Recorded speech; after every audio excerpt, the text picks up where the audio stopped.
नमस्कार मंडळी, कशा आहात सगळे? मजेत आहात ना? तर नवीन दिवसाची नवीन सुरुवात. वाजले आहे संध्याकाळचे 5 आणि काल ताईकडून आल्यानंतर ना मुलं नाही आहेत, तर म्हटलं घरात ना साफसफाई करून घ्यावी. तर आज ना मी बाथरूम क्लीन करून घेतलेलं आहे, पूर्ण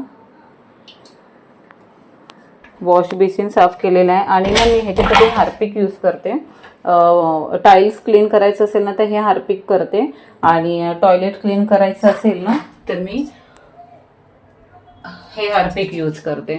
आणि हे साबण वगैरे ना सगळे काढून मी सगळं क्लीन करून घेतलेलं आहे आता. आणि दुसरी गोष्ट, मी ना आता मस्तपैकी चहा करणार आहे. हे ना वॉटर बॉटल आहेत सगळ्या पियाच्या पाण्याच्या ना, ज्या खाली झाल्यात त्या आता मी भंगारवाल्याला देणार. ते हे टाईल्स मी आज क्लीन करून घेतलेले आहे. हे पाहू शकता, ह्या बरण्या क्लीन केलेल्या आहेत, डबे अरेंज केलेले आहेत. अर्णवचे आणि अन्वीचे टिफिनचे आहेत.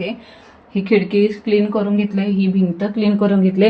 हे ना आपलं तेलाचा डब्बा ठेवतो ना सारखा, तर इथे ना थोडंसं तिखट झालेलं म्हणून ते क्लीन करून घेतलेलं आहे. हे पूर्ण क्लीन करून घेतलेलं आहे. हे चमच्याचं स्टँड क्लीन केलेलं आहे. मांडणी क्लीन झालेली आहे.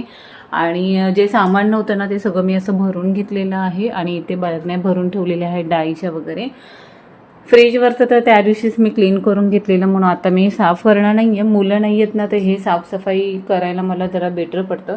तर हे पाहू शकता, इथे एवढं क्लीन करून घेतलेलं आहे सगळं. आणि आता ना मला देवघर साफ करून घ्यायचं आहे, पण ना त्याच्या आधी मी म्हटलं चहा पिऊन घेते. हे बघा, मस्त चहा घेतलेला आहे. आणि देवघर साफ करून झालं ना की मग मला ना अर्णवचे पेपर काढून ठेवायचे. तो उद्या आला ना की एक एक पेपर सोडून घेईल, कारण आज 2 तारीख आहे आणि ह्याच्या बरोबर 1 महिन्याने ना अर्णवची एक्झाम आहे. 2 तारीखच आहे त्याची पण. तर त्याचे पेपर सोल्युशन मी आता काढणार आहे थोड्या वेळाने बसून. पण म्हटलं मुलं नाही आहेत ना, तर सगळी साफसफाई करून घेतलेली बरी. तर मला सांगा, असं वेळ भेटेल ना तर कोण कोण साफसफाई करून घेतं? आणि मुलं नसतील तर मला बरं पडतं म्हणजे साफसफाई करायला. हां, घर तर खाली वाटतंय, पण ठीक आहे, उद्या येतीलच ते. तर चला, बाय.